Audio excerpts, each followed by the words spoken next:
نمل: پہلی بیوی تو مر گئی، اس کے بعد کتنی آئیں میں نے حساب رکھنا چھوڑ دیا۔ اب یاد ہے تو صرف نفرت جو میں اس سے کرتی ہوں، مگر ڈرتی بھی ہوں۔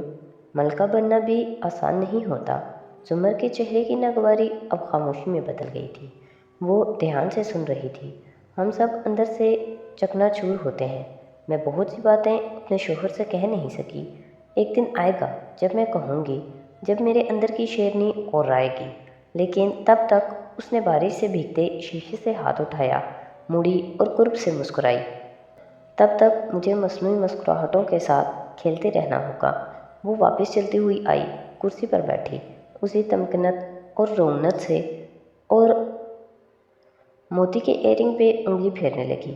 اور دوسری ملاقات میں تمہیں یہ سب کیوں بتا رہی ہوں؟ تاکہ یہ سمجھا سکوں کہ اگر آج تم اپنے انتقام کے لیے کھڑی نہ ہوئی تو کبھی نہیں ہو سکو گی، اور اگر تم اس سفر میں اکیلی بھی رہ جاؤ میں تب بھی تمہارا ساتھ دوں گی۔ زمر یک ٹک اسے دیکھے جا رہی تھی۔ چہرے کی ساری تلخی، بے رخی، بیزاری سب غائب تھا۔ جواہرات نے کلائی پہ بندھی گھڑی دیکھی، اٹھ کھڑی ہوئی۔ مجھے جانا ہے، ایک میٹنگ میں پھر ملاقات ہوگی۔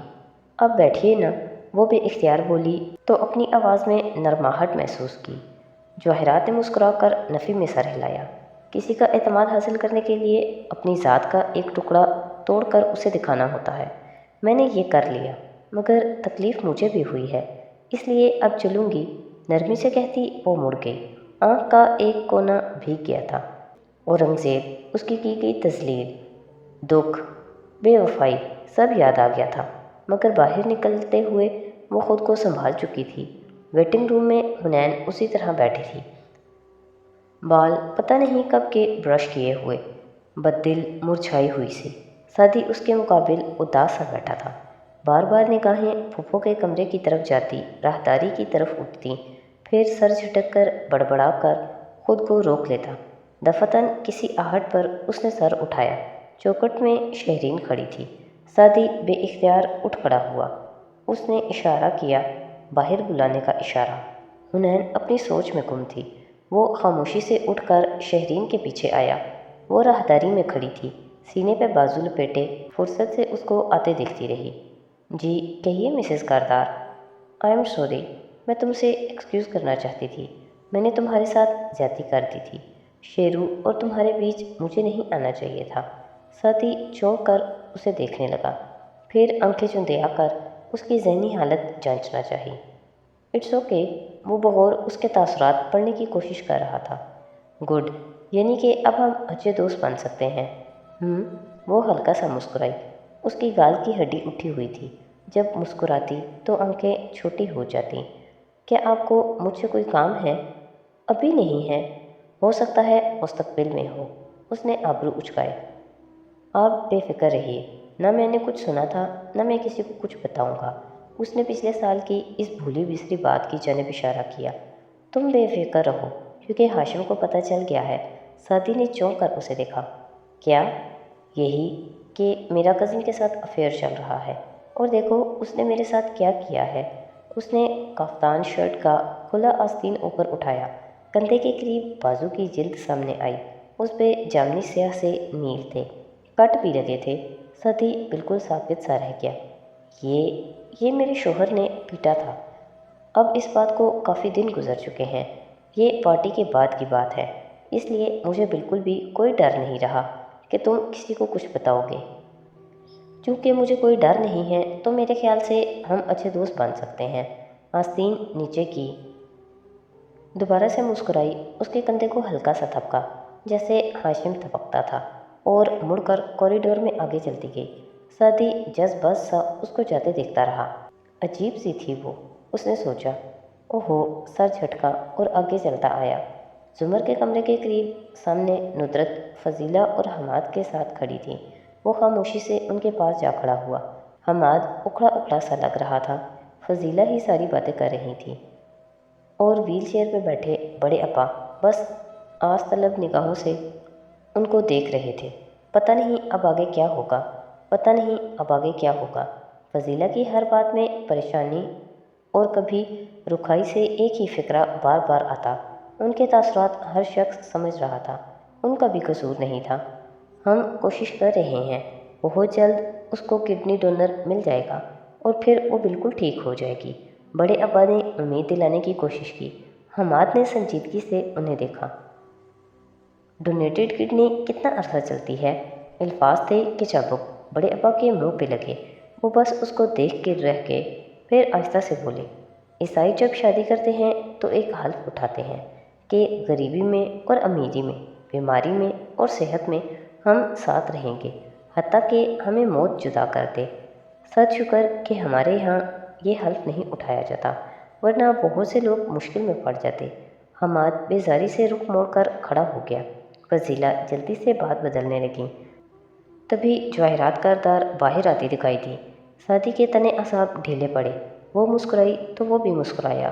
اس فیملی کو دیکھ کر کتنی تسلی ملتی تھی، جیسے ہر مشکل میں ان کے ساتھ ہوں۔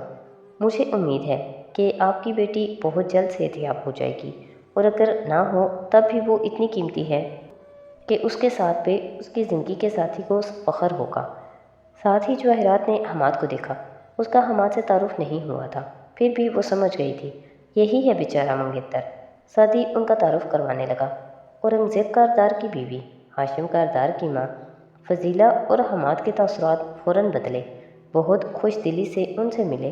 ان کے ملازم دور کھڑے تھے، اور پھر اس کا روب، تمکنت سے اٹھی گردن، گہری آنکھیں اور ان کی مسکراہٹ۔ وہ تو تھی بھی ملکہ، سوائے بڑے ابا کے اس کے آگے بچنے والوں کی کمی نہ تھی۔ تم پریشان مت ہو، اس نے نرمی سے حماد کو مخاطب کیا، وہ ٹھیک ہو جائے گی، اور تم لوگوں کی شادی بہت دھوم دھام سے ہوگی۔ اور کیا تم مجھے آفس تک کمپنی دو گے؟ زمر ہماری فیملی ہے، اور اس کے فیونسی سے دوبارہ ملاقات کا وقت جانے ملے یا نہیں۔ ساتھ ہی امید افزا نگاہوں سے سعدی کو دیکھا۔ وہ مسکرا دیا۔ یقیناً اب وہ اس کو سمجھائے گی، اور جواہرات تو جواہرات تھی، وہ کہے اور کوئی انکار کرے، ایسا تو ہو نہیں سکتا تھا۔ حماد بے ساختہ جی بالکل شور کہنے لگا۔ جواہرات آگے چلتی گئی۔ حماد فوراً پیچھے لپکا۔ فضیلہ بیگم نے تذبذب سے ان دونوں کو جاتے دیکھا، مگر کچھ نہیں کہہ سکتی تھیں۔ باہر بارش اب تھم چکی تھی۔ کار کے قریب آ کر جواہرات نے مسکرا کر ڈرائیور کو کہا، آفس سے دوسری گاڑی منگوا کر شہرین کو لے جانا، اور اب اپنی شکل گم کرو، اور ہتھیلی پھیلائی۔ اس بیچارے نے جلدی سے چابی اس کے ہاتھ پہ رکھی اور واقعی وہاں سے گم ہو گیا۔ وہ حماد کی طرف مڑی۔ آفس کا ایڈریس میں تمہیں سمجھا دوں گی۔ ایسی کار ڈرائیو کرنے کے مواقع کو امید ہے تم ضائع نہیں کرو گے، اور گھوم کر فرنٹ سیٹ کی طرف بڑھ گئی۔ حماد نے چابی دیکھی اور پھر اس چمکتی ہوئی کار کو۔ آنکھیں جیسے خیرہ ہو گئیں۔ جواہرات پچھلی نشست کے ساتھ کھڑی ہو کر اس کو دیکھنے لگی۔ وہ جو پہلے اپنا دروازہ کھولنے لگا تھا، رکا، پھر تیزی سے ادھر آیا، اس کے لیے دروازہ کھولا۔ وہ تمکنت سے اندر بیٹھی۔ حماد نے دروازہ بند کیا اور واپس ڈرائیونگ سیٹ تک آیا۔ یہاں سے سیدھا لے لو، اس نے محض اتنا کہا، اور وہ خود کو بہت پر اعتماد ظاہر کرتا ڈرائیو کرنے لگا۔ گاڑی سڑک پہ رواں دواں تھی۔ جواہرات سر جھکائے اپنے موبائل پہ فون بک کھول رہی تھی۔ حماد مرعوب سا، خاموش سا ڈرائیو کرتا رہا تھا۔ بے فکر رہو، وہ ٹھیک ہو جائے گی، اس نے کانٹیکٹس کی فہرست آہستہ آہستہ نیچے کرتے ہوئے کہا۔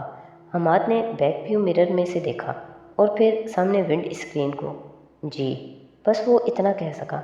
امید ہے اسے ڈونر کڈنی مل جائے گی، سال ڈیڑھ تو چل ہی جائے گا، بیکار ہو گیا تو کوئی بات نہیں، ڈائلیسس پہ آ جائے گی، ہفتے میں 2 دفعہ ہی تو کروانا پڑے گا۔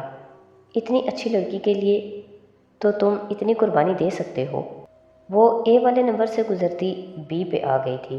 رہا بچوں کا سوال، تو وہ زندگی کا مقصد تو نہیں ہوتے، نہ بھی ہو سکے تو کوئی بات نہیں، اڈاپٹ کر لینا۔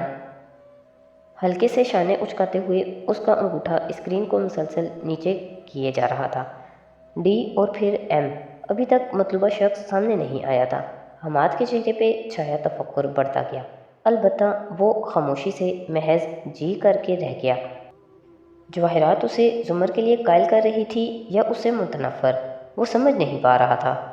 دیکھو، زندگی میں ہر چیز پرفیکٹ تو نہیں ملتی، میرا خیال ہے وہ ایک اچھی لائر ہے۔ اور تمہارے ساتھ آسٹریلیا جا کر بھی اپنی پڑھائی اور جاب جاری رکھ سکے گی۔ نہ بھی رکھ سکی تو تم ایک کام آنے والی بہت ہو۔ نہیں، حماد کی آنکھوں میں مزید تناؤ آ گیا۔ اس نے سر کو اسبات میں خم دیا۔ اب کہ جی تک نہیں بولا۔ جواہرات کا اسکرین پہ چلتا انگوٹھا ایک دم رکا، لبوں پہ ہلکی سی مسکراہٹ آئی۔ یہ جی کی فہرست جیلانی رقیب جیلانی۔ اس نے اس نمبر پہ ایک ٹیکسٹ بھیجا، میرے آفس کے باہر میرا انتظار کرے، اور فون رکھ کے سر اٹھا کر چمکتی نگاہوں سے حماد کو دیکھا۔ یہاں سے اس کے سر کی پشت، کان اور آدھے چہرے کے تنے تاثرات وہ دیکھ سکتی تھی۔ آگے کا کیا ارادہ ہے؟ کچھ کہہ نہیں سکتا، قسمت جس طرف لے جائے۔ وہ احتیاط سے تول تول کے اتنا ہی کہہ سکا۔ آفس کے سامنے وہ اترے تو جواہرات تیز تیز چلتی آگے بڑھ گئی۔ حماد تابعداری سے اس کے پیچھے تھا۔ مطلوبہ فلور پہ پہنچ کر بھی وہ اس کے آگے ہی چلتی جا رہی تھی۔ ارد گرد مؤدب ہو کر رکتے اور سلام کرتے لوگوں کو مسکرا کر سر کے خم سے جواب دیتی وہ آگے بڑھتی گئی، یہاں تک کہ ایک آفس کے سامنے رکی۔ وہاں ایک سوٹ میں ملبوس ادھیڑ عمر صاحب بار بار کلائی کی گھڑی دیکھتے متفکر سے نظر آ رہے تھے۔ جواہرات کو آتے دیکھ کر ان کے چہرے پہ مسکراہٹ آئی۔ آگے بڑھے۔ میم، میں آپ کا انتظار کر رہا تھا۔ جواہرات نے مسکراتے ہوئے ان سے حماد کا تعارف کروایا۔ یہ ہمارے عزیز ہیں حماد، اور حماد یہ ہاشم کی ایک کمپنی کی طرف سے آسٹریلیا میں ہوتے ہیں، آدھا سال یہاں اور آدھا وہاں۔ بچوں کے پاس ادھر کی نیشنلٹی بھی ہے مگر رہتے یہی ہیں۔ پھر اسی شیرین مسکراہٹ کے ساتھ جیلانی صاحب کو دیکھ کر بولی، حماد ایک انجینئر ہے اور آسٹریلیا میں جاب کرتا ہے، آپ کو اس سے مل کر خوشی ہوگی۔ ساتھ ہی کلائی پہ بندی گھڑی دیکھی۔ ہاشم میرا انتظار کر رہا ہوگا، میں چلتی ہوں۔ وہ آگے بڑھی تو خوش دلی سے حماد نے مصافحہ کرتے ہوئے جیلانی صاحب ایکسکیوز کر کے 2 قدم جواہرات کے پیچھے آئے۔ حماد وہیں ملے جلے تاثرات میں کھڑا رہ گیا۔ خوش ہونا چاہیے یا پریشان، وہ سمجھ نہیں پا رہا تھا۔ میں اس لڑکے کا کیا کروں؟ مجھے تو وہاں کسی کی ضرورت نہیں ہے۔ جیلانی صاحب نے آگے بڑھتی جواہرات کے قریب آ کر ہلکی سی سرگوشی کی۔ وہ مسکرا کر اس کی طرف پلٹی، چمکدار آنکھوں سے انہیں دیکھا۔ کیا آپ کو اپنی بیٹی کے لیے ایک پڑھے لکھے خاندانی اور خوش شکل گدھے کی ضرورت نہیں تھی؟ جیلانی صاحب کی آنکھیں حیرت سے پھسلی، سر خود بخود اسبات میں ہل گیا۔ گڈ، تو پھر میں نے اسے ڈھونڈ لیا۔ You are welcome. اس کے تھینکس کا انتظار کیے بغیر وہ مڑ کر آگے بڑھ گئی۔ جیلانی صاحب اب کے زیادہ گرم جوشی سے مڑے اور حماد کے کندھے پہ ہاتھ رکھے اسے اپنے ساتھ آگے لے گئے۔ وہ ہاشم کے آفس میں آئی تو وہ ریوالونگ چیئر پہ بیٹھا، کونیاں میز پہ رکھے، انگلیوں کے پوروں سے آنکھیں مسل رہا تھا۔ کوٹ پیچھے ٹنگا تھا اور شرٹ کے کف مڑے ہوئے تھے۔ تمہاری اور شہرین کے درمیان کوئی لڑائی ہوئی ہے؟ آنکھوں سے ہاتھ ہٹا کر ہاشم نے چونک کر اسے دیکھا، چہرے پہ تعجب ابھرا۔ آپ کو کس نے کہا؟ شہرین کے موڈ نے۔ وہ کونی پہ ٹکا پرس بے نیازی سے میز پہ رکھتی اس کے سامنے بیٹھی، ٹانگ پہ ٹانگ جمائی اور گلے میں پڑی چین انگلی پہ لپیٹتی مسکرا کے گہری نظروں سے اسے دیکھنے لگی۔ ہاشم نگاہیں چرا گیا۔ اگر ہوئی بھی ہے تو کیا؟ میں ہمیشہ کی طرح اس کو معاف کر دوں گا، اور اگر معاف نہ کر سکا تو چھوڑ دوں گا۔ یعنی تمہیں معلوم ہو گیا کہ اس کا اپنے کزن سے افیئر تھا؟ اس نے ایک دم بری طرح چونک کر ماں کو دیکھا۔ کیا آپ جانتی تھیں؟ بالکل، تو پھر مجھے کیوں نہیں بتایا؟ بتانے سے تم نہ خوش ہو جاتے، اور میں تمہیں خوش دیکھنا چاہتی تھی۔ بہرحال جواہرات نے بات بدلنے کے انداز میں سر جھٹکا۔ فارس کے کیس کا کیا بنا؟ ہاشم بیزاری سے کرسی پہ پیچھے کو ہوا۔ وہ خود بھی شہرین نامے کو ڈسکس نہیں کرنا چاہتا تھا۔ قلم اٹھا کر انگلیوں میں گھماتے ہوئے بولا، اگر زمر اپنے بیان پہ قائم رہے تو کیس بہت مضبوط ہے۔